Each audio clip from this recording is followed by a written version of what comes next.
Here we have a seat manufacturer using SQS as a rework station to guarantee that 100% of the products are top quality. All the results go through a customized interface to the final customer quality database, a key step that shouldn't be compromised.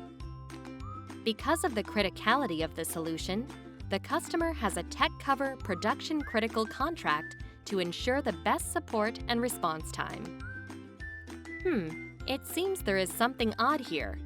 Those arrows shouldn't be red, right? Health Check has detected that the interface is not working correctly. If this is not solved fast enough, the production line may stop. The help desk engineer receives the notification and reacts immediately, remotely connecting to the customer environment and implementing a workaround to avoid production downtime. After some troubleshooting and discussing the problem with the interface developer, the team identifies the source of the problem. It's a configuration issue. Now aware of the issue, the developer connects remotely and fixes the configuration. Look at that!